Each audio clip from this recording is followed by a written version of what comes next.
여의도 맨션 구독자 여러분 안녕하십니까, 박종호입니다. 안녕하십니까, 조필입니다. 형님, 우리 지지난 시간인가요? 주택 공급의 중요성에 대해서 우리가 한 편을 만들어서 또 나간 적이 있어요. 집을 지으려면 일단 땅이 있어야 되는데 우리나라 땅이 없어서 난리잖아요. 그렇지. 근데 지난 시간에 예를 들어 주셨었던 그 싱가포르, 우리나라보다 훨씬 더 땅이 없을 텐데 어떻게 확보를 하고 집을 짓는 거예요? 이것도 이제 이걸 생각하면 우리나라 또 주택 문제가 얼마나 시급한지를 또 알 수가 있어. 우리 지난 시간에도 지난 편 한번 꼭 보십시오, 여러분. 한국의 부동산 문제가 얼마나 심각한 문제인지 많은 분들이 공감을 해야 된다라는 건데, 자, 우리는 지난 편에 분명 그랬잖아. 다른 나라와 달리 수도권에 사람들이 더 많이 몰려 살겠다고 했을 때 막을 방법도 없고. 그렇죠. 그리고 또 외국인까지도 나름대로, 우리는 공정하게 대우하는 선진 국가니까 그런 처리를 했지만, 싱가포르나 이런 나라는 그렇게 안 했다고 했잖아. 자, 그런데 또 문제가 생긴 게, 그런데 좋다. 그러면 외국인도 우리랑 똑같이 잘 먹고 잘 살고, 그리고 지방에서 서울 와서 살겠다는데 그걸 어떻게 막겠냐. 그러면 서울에 좋은 집들 잘 지어보자 했을 때 집이 요즘 안 지어지잖아. 네, 안 지어지잖아요. 네가 질문한 것처럼 땅이 없어서. 그런데 그런 부분에 있어서도 싱가포르 집값도 엄청 비싸고, 홍콩도 엄청 비싸고, 상하이도 엄청 비싸고 다 한데, 우리는 여기에서도 또 남들보다 더 대안을 많이 만들어야 돼. 일단 싱가포르 말을 하면, 싱가포르는 모든 국토의 한 90% 가까이가 국유지야. 그 출발점이 운이 좋았어. 싱가포르는 원래 어디 식민지였니? 뭐 영국 식민지였다 말레이시아였잖아요. 맞아. 영국 식민지였을 때부터 이제 따져보면 싱가포르의 지금 대부분의 지역은 영국 동인도 회사의 소유가 대부분이었지. 그렇지. 그러다 보니까 동인도 회사가 나름대로 무역 기지로 설치했던 장소들, 어떤 창고들, 이런 게 대부분 있었단 말이야. 그래서 어떻게 됐다? 이 싱가포르에 대한 그 배타적인 권한을 영국이 가져갔었는데, 그러다가 어떻게 됐느냐? 뭐라고 해야 돼? 이 싱가포르와 관련된 여러 권한을 말레이시아에 넘겼잖아. 네. 그리고 말레이시아에서 다시 싱가포르로 넘겨받았고. 네, 독립을 한 거죠. 그러니 자연스럽게 동인도 회사라는 영국 사람들이 쓰던 땅을 통째로 말레이시아 줬었고, 그럼 말레이시아가 얼마 안 돼서 야, 이 쓸모없는 어촌마을하고 너희 화교들 우린 꼴 보기 싫어, 나가 한 거잖아. 하고 독립을 한 건데, 그러다 보니까 초기에 그래도 꽤 국유지가 있었어. 근데 초기에 국유지가 있었음에도 불구하고 생각보다 국유지 비율이 높지는 않아. 일단 1949년도에 영국 식민지였을 때 국가 토유의 소유지가 그 싱가포르 지금 영토에서 30%야. 그런데 그 전체 영토에서 국유지가 30%라는 건 공산권 사회주의 국가권 아니고서는 대단한 비율이야. 그렇죠. 사실상 그럼 세 평 중에 한 평 국가권이래. 이거 어마어마한 거지. 그 다음에 65년도에 이 자치정부 수립했었을 때는 그나마 여기에 그 사유지라고 주장했던 사람들 중에 일부는 영국인이었을 거 아니야. 그렇죠. 그 사람들도 갔을 거 아니야. 그래서 이젠 50%까지 올라와. 그러니까 이제 국가가 출발했을 때 땅의 절반이 국유지가 된 거야.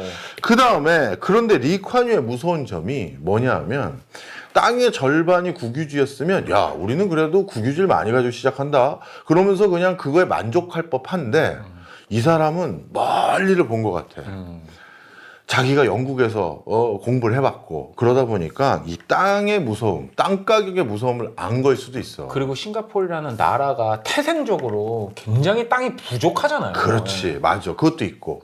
그리고 사실 신도시라는 개념을 처음 생각해낸 나라가 영국이거든.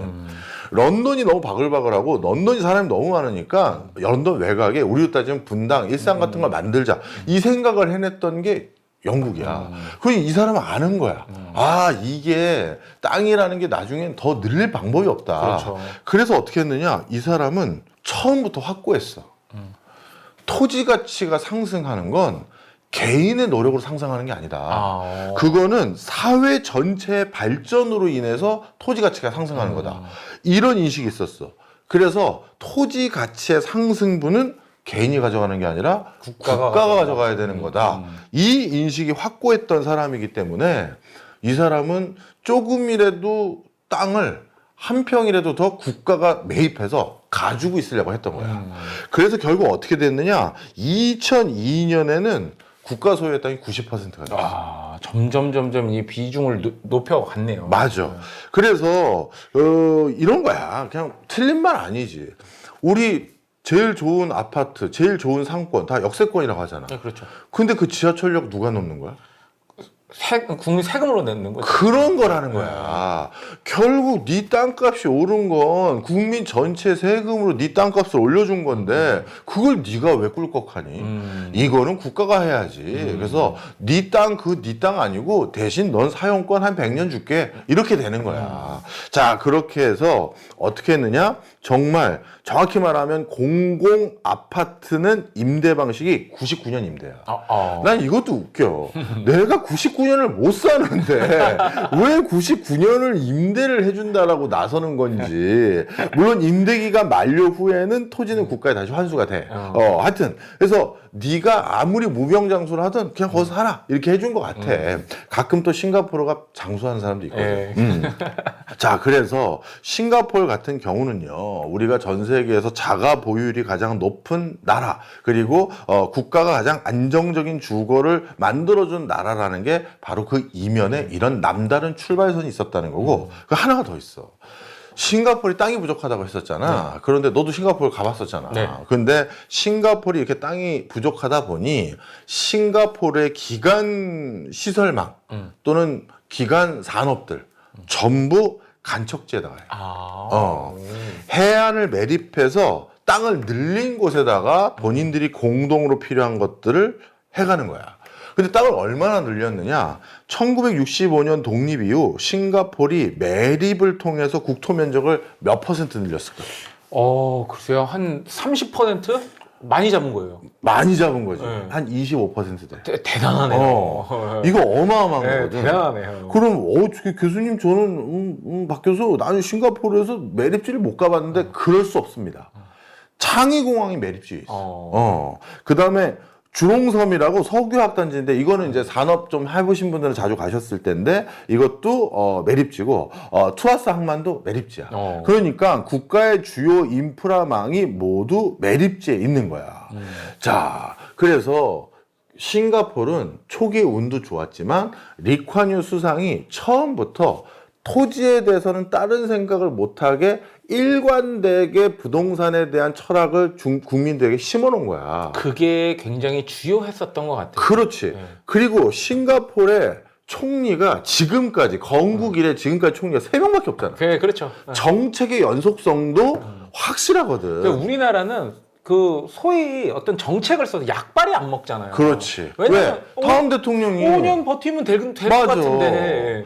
그런데 싱가포르는 3명의 총리가 1965년 독립 이후 지금까지 재임을 했는데 그 3명의 총리 중에 1명이 리콴유 아들이잖아. 아들이에요. 그렇죠. 그럼 뭐 말 다 한 거지 뭐. 그러니 싱가포르에선 더 이상 부동산 투기라든가 토지를 가지고 잉여 이익을 남긴다 이거는 생각할 수 없는 게 그냥 자연스럽게 머리에 박힌 거야. 여기서는 뭐 땅 가지고는 장난 못 친다. 그렇지. 자, 그래서 우리가 이런 것들을 우리가 보면 그럼 예를 들어서 우리나라도 처음부터 만약에 토지에 대해서는 적어도 시급 농지는 어쩔 수 없지. 그거는 자기 농지로 인정을 해줘야지만 기름지고 비옥한 땅을 계속 유지할 거 아니야. 아니 그리고 뭐 우리가 그 해방되자마자 또 농지개혁법 또 통해서 또 자영농을 또 육성을 했기 때문에 맞아.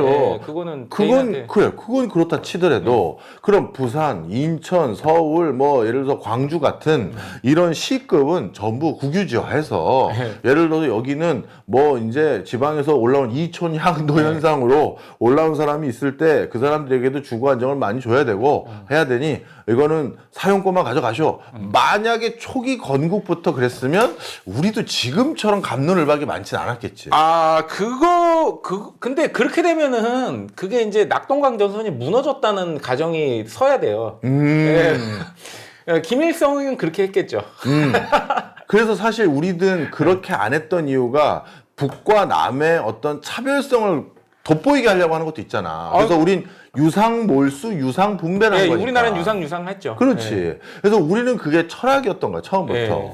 그래서 이걸 그럼 지금 와서 토지 공개념을 강화한다? 물론 전 국민이 투표해서 그렇게 하자고 하면 할 수도 있겠지만 굉장한 저항의식이 있는 사람들도 있을 거고. 아, 그리고 장기적으로 봤을 땐 그거는 어떤 국민 개개인의 어떤 동기부여라든지 아니면은 자본주의, 자유민주주의적 가치에도 맞지 않아요. 네, 뭐 제가 영성아, 더 단독 카메라 다시 한번 줘. 이 지금 의견은 제 의견과는 전혀 관계없는 감히 의견입니다. 제가 뭐 말씀드린다면 네. 태극기 소대장 아니에요. 용준 PD가 우리나라는 뭐 개인 의견을 자유롭게 말할 수 있는 나라라고 저는 굳게 믿습니다. 맞아. 앞으로도 그래야 되고요. 아니, 그럼 그게 우리나라의 장점이잖아. 서로 다 다른 생각 가진 사람들이 다 허심탄회하게 얘기해보고 다수결이나 아니면 민주적인 절차로 결정되면 내 의견과 다르더라도 좀 따르는 거고. 그렇죠. 물론 비판하는 건 또 내 자유지. 그렇죠. 결정은 그렇게 됐지만 난 계속 비판할 거다. 그 비판하는 사람은 또 뭐라 할 수는 없는 거잖아. 그렇죠. 또 편집은 또 PD님 자유고. 어쨌든 우리 많이 용중의 의견에 허심탄회한 비판 쑥쑥 달아주세요. 아니 뭐 부산 뭐 대구 뭐 이런 데서 뭐 대도시에서 토지 공개념이 됐다는 건 그 낙동강 전선이 무너진 거예요. 말 되는 거네. 북한한테 그것도. 먹힌 거예요. 하여튼 그래서 다시 돌아와서 그래서 싱가포르가 이렇게 주택 문제를 비교적 우리보다 잘 해결할 수 있었던 이유는 이런 역사적인 맥락까지 봐야지. 맞아요. 우리는 안 하고 뭐 하냐 이렇게 우리는 싱가포르 할 수가 없었던 거예요. 그렇지. 그리고 지금 와서 싱가포르가 비교해서 우리 보러 그만큼 해달라고 하는 것도 야 이건 쉽지 않은 얘기긴 하다. 국가 면적이라든지 인구라든지 일단 체급 자체가 너무 다른 나라잖아요. 그렇지. 그것도 있고. 자, 그 다음에 그러면 타이페이랑도 좀 비교를 해보자는 거야. 대만. 오히려 대만이 좀 더 현실성이 있겠네요. 아마. 자, 그런데 대만 같은 경우는 어떤 특수성이냐면 2차 세계대전에 우리나 다른 여타 동아시아 또 동남아시아 국가들에 비해서 상대적으로 피해가 적었지. 거의 없었어. 우리 타이페이 놀러 가보시거나 타이페이 외곽의 온천 지역 놀러 가보신 분들 다 아실 겁니다. 일본식 가옥들이 꽤 있네? 맞습니다.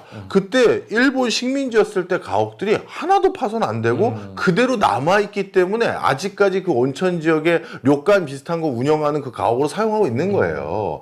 그리고 타이페이 외곽의 농가 쪽으로 살짝 빠져나가면 또 일본식 가옥들의 모습들이 질비한데 야 얘네는 일본풍이네가 아니라 옛날에 일본 식민지 때부터 있었던 건물을 아직 사용하고 있는 것도 꽤 많은 거예요. 이게 증명하듯이 대만은 물론 대만인들도 피해 입었지만 다른 여타의 나라처럼 우리 을지로 쪽이나 충무로 쪽에 있는 적산가옥들 하나도 없잖아. 네, 없었죠. 없잖아. 없죠. 그런 피해는 없다는 거예요. 대리석으로 최고급으로 만들어놓은 총독부까지 폭발했는데 그거 뭐 적산가 남아 있겠어요. 그렇네. 대리석으로 만든 화강암으로 만든 거를 다 폭발시켰는데. 그 당시의 최고의 건축물이었던 그러니까. 자, 다시 돌아와서 그래서 일단 첫 번째 그러면 대만의 스타트는 우리 싱가포르의 스타트가 동인도 회사라면 대만의 스타트는 일본 식민지겠구나. 근데 일본이 대만을 아주 골고루 수탈하려고 지역 균형 발전을 정말 잘해놨어. 그래요? 제일 먼저 했던 게 대만 서부를 종단으로 연결하는 종관철도를 구축했는데 이 종관철도가 북부의 타이페이부터 남부의 카오슝과 그 밑에까지 쭉 연결하는 철도가 있었어요.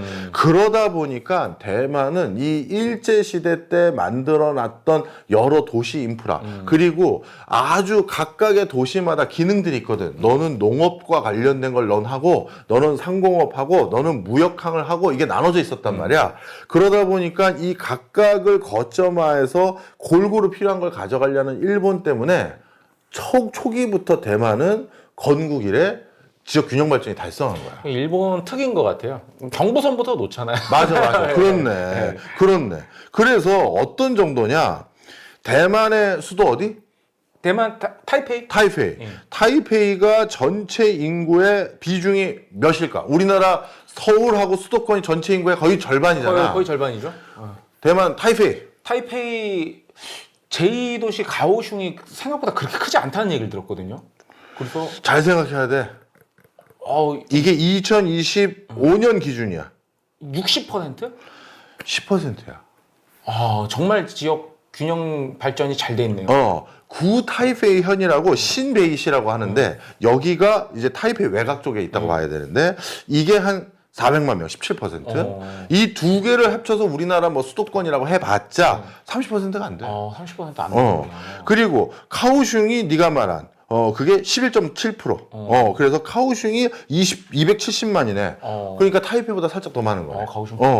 그리고 타이난시. 이도 휴양지로도 또 유명하거든. 그렇죠. 여기가 또 8%. 그러니까 대표적인 도시들이 다 10% 언저리대로 다 몰려 있는 거야. 제가 솔직히 말씀드리면은 타이페이밖에 못 가봤어요. 가오슝 못 가봤어요. 물론 대만을 엄밀히 말하면 타이페이와 타이페이 옆에 수도권을 타이페이, 신베이, 기룡, 타오위안 이렇게 다 합쳐서 다 이게 수도권이라 불러. 그렇게 다 했었을 때가 40%가 될 듯 말 듯해. 그래요? 그러니 우리는 서울과 수도권 합치면 50% 사실 2% 넘지 되죠. 맞아. 그런데 아직 40%밖에 안 된다라는 것도 다 합쳤을 때 근처를 그랬을 때 이 정도니까 여기는 상당히 지역 균형 발전이 잘 된 거지. 그러면 일본이 만들어놨던 각각 지역마다의 산업 거점을 잘 활용할 수 있었던 여지가 있었고 그리고 거기다가 또 1980년대부터 이때부터 대만도 그냥 일본의 그 거점 만들어 놓은 게 앵커 역할을 하니 거기에 살을 붙이는 게 좋겠다고 판단한 것도 있고 또 한 가지는 뭐가 있느냐 본인들도 수도권 인구 집중을 완화해야 된다라는 생각이 있었어. 그래서 대표적으로 산업단지들을 첨단 산업단지는 어디 그 다음에 농업산업단지는 어디 그 수출 가공단지는 어디 이걸 다 나눠서 분산을 해놨다 이렇게 보면 돼. 자 그래서 정리하자면 대만 같은 경우도 또 역사적 맥락이 있는 거네. 그렇죠. 어떻게 됐다? 일제 식민지. 일제 식민지 때문에. 자, 그러면 우리나라로 또 돌아왔을 때 한국 전쟁 터졌어. 그렇죠. 그리고 일제 강점기도 또 있었고. 네, 강점기 이후에 이제 한국 전쟁이 있었고. 그렇지. 그럼 일제 강점기부터 얘기를 해보자고. 일제 강점기 때 근대화하면서 신분제를 철폐했어. 네, 제1차 갑오개혁 때 이제 법적으로는 없앴죠. 그렇지. 네. 그러면 내가 이 동네에 계속 살고 있으면 내가 개똥이 아들인 걸 다 알아. 네. 그렇죠. 내가 대대손손 노빈 걸 다 알아. 머슴집이고. 머슴집인 걸 다 알아. 네. 그 동네 계속 살면 안 되는 거지. 네, 그렇죠. 서울로 가거나 상하이로 가거나 도쿄로 가거나 하와이에 사탕수수를 하더라도 이 오랜 동네를 벗어나야 완전히 신분이 바뀌는 거야. 세탁을 한번 해야죠. 그렇지. 깨끗하게. 그래서 바로 신분 세탁을 자연스럽게 할 수 있는 기회장이 있기 때문에 계속 살던 동네에 살 수가 없어. 그리고 또 먹고 살기 힘들었던 것도 분명히 그렇죠. 있고 먹고 살기 좋으면 개똥이 아들이면 뭐 어때? 계속 살겠다고 한 사람도 있는 거잖아. 농사져서 뭐 풀칠하기 어려우니까 다 일자리 찾아서 수도권으로 올라오고 한 거죠. 맞아. 자, 그래서 그게 하나 있고 두 번째 한국전쟁 때야. 한국전쟁 때 뭐 군산이니 목포니 뭐 부산이니 뭐 다른 지역들 나름대로 산업 거점이 조금이라도 있었던 지역들 중에서 상당히 많은 것들이 황폐화됐었고 그렇죠. 그리고 또 한 가지가 뭐냐면 이북에서 내려왔는데 못 올라간 사람들 있잖아. 그런 사람들 전부 다 어떻게 됐다? 서울로 오는 거야. 그렇죠. 그래서 물론 서울만 간 건 아닙니다. 저도 그건 알죠. 그렇지만 상당히 많은 사람들이 기회를 찾아서 서울을 자꾸 오다 보니까 서울은 계속 부피가 커지고 그런데 서울 말고 그런 기회를 줄 수 있는 지역이 대만처럼 다른 데 있었느냐? 상당히 없었다는 거지. 뭐 부산이 조금 뭐 됐을까. 맞아. 그러다 보니까 우리나라 같은 경우는 그때부터 지금까지 서울에 많은 사람이 몰리고 서울 중심으로 발달이 너무 편향되게 이루어지다 보니 지역 균형 발전을 인위적으로 하려고 해도 지금 웬만한 돈을 쏟아붓지 않고서는 쉽지 않은 상황이 됐어. 이것도 다 역사적 맥락이 있네요. 자, 그럼 또 정리해 보자고. 싱가포르 같은 경우는 처음에 국유지, 동인도 회사 국유지이기 때문에 토지를 가지고 마음껏 주택을 공급할 수도 있었고. 그리고 또 정치 체제도 또 한몫을 했죠. 했었고. 그래서 집 가지고 장난치는 거 아니야. 그건 네 개인 이익 아니야. 이건 공동체 이익이야라고 하면서 초기부터 가치관을 그렇게 심어줬고. 대만. 국토를 초기부터 넓게 썼던 거야. 지역 균형 발전으로. 그러니까 대만의 인구가 분산이 되면서 하니까 엄청난 과밀로 인한 뭐 이런 효과는 우리보다는 좀 적었다는 거지. 그래도 타이페이 집값이 엄청 비쌉니다. 대만 땅 전체가요. 경상도보다 조금 더 커요. 맞아. 네. 그래도 타이페이 집값이 엄청 비싼데 그래도 더 비싸질 수 있었던 걸 막을 수 있었던 건 국토를 넓게 썼다. 근데 우리나라는 국토를 넓게 쓰지도 못했고 그리고 국유지하기에는 또 그럼 뭐 니들 북한 하지 뭘 나만 해 이런 소리 들을 거고. 그렇죠. 그러다 보니까 이런 역사적인 맥락과 굴레를 통해서 우리는 이제 서울에 뭔가 추가적인 땅을 확보하기가 참 여의치 않게 됐다. 이런 게 이제 문제가 된 거야. 자, 그래서 서울은 왜 사람이 많이 몰려 들어오면 집을 좀 더 짓거나 해야지 왜 그것도 안 하느냐 했었을 때 바로 이런 상황론적인 것들이 있다. 그 설명을 듣고 보니까 좀 더 서울은 왜 이럴 수밖에 없었나 이런 좀 이해가 좀 조금 더 한 단계 좀 깊이 이해가 된 것 같아요. 그지? 네. 그러면 이제 우리 지난번에는 왜 그 인구가 서울에는 이렇게 자꾸 인구가 몰려오고 싱가포르에는 인구가 상대적으로 그 인구 말고 외국인들은 또 차별해서 해결한 게 있고 뭐 이런 얘기를 했었잖아. 그러면 이제 인구 유입 얘기했었고 그 다음에 두 번째가 토지 확보 얘기했었고 토지가 있어도 그 위에 그럴싸한 좋은 집 못 지어주면 국가가 주택 공급했다고 얘기를 들을 수가 없잖아. 그렇죠. 그럼 자금 조달이 이제 각 나라마다 어떻게 되는지가 중요할 거 아니야. 그렇죠. 그건 다음 시간에.